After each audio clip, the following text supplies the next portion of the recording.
Hello good people, welcome to Inspect Bits episode 6, a new AC installation gone bad.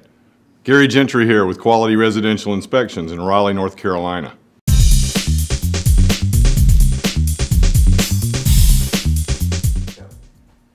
In keeping with the theme from our last Inspect Bits episode, you just never know when the foolish or unprofessional actions of others might have adversely affected the home that you might be looking to purchase. In this episode, we're going to take a quick look at an installation of a brand new HVAC system component in what I'll describe as hostile territory. It was represented to our client, the potential buyer of the home being inspected, that a brand new air handling unit was in the process of being installed, and by a licensed HVAC contractor, I might add. But at the time of the home inspection, the installation wasn't yet complete, and the system wasn't yet functional. So me thinks, okay, I'll keep that in mind. And of course, I sort of figured that I wouldn't be able to operate the system during the home inspection. Now, it's been said that a home inspector gets paid to be suspicious, even when there's mostly nothing to be suspicious about. Of course, now, my suspicion level was, to borrow a phrase from the Department of Homeland Security, elevated.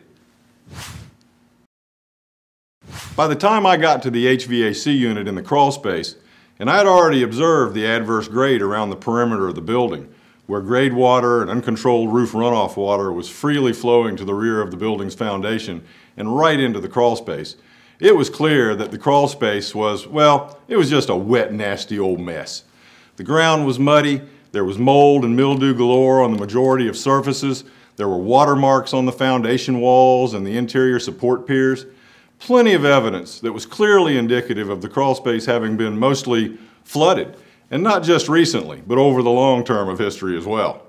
So there sat this brand new HVAC unit, right smack dab in the middle of the hostile territory. It hadn't even been fully connected or installed and certainly hadn't yet been operated, but there it sat, right there in the middle of the mess. When I removed the access cover, sure enough, there was plenty of evidence that the floodwaters had been deep enough to flow right into the inside of the unit, to include the inside of some of the new flex ducts that had been installed. Those ducts had sagged to the ground under the weight of the water. The evaporator unit was packed with mud on one end.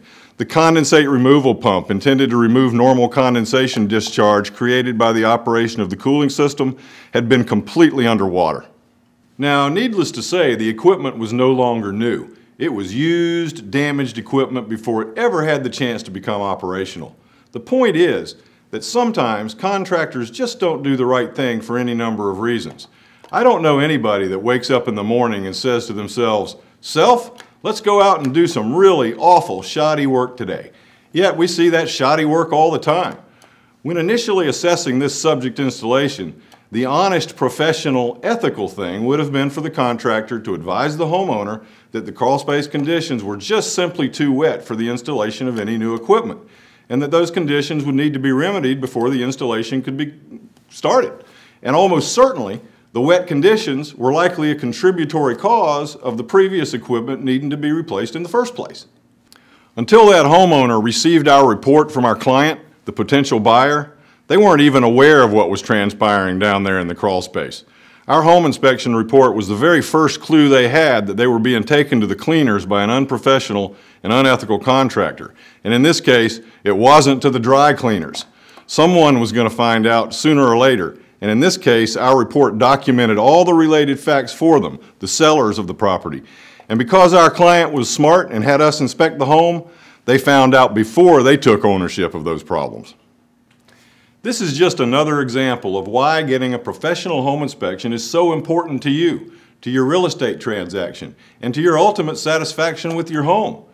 To identify and document conditions where equipment isn't functional or where there are conditions that are adversely affecting the home.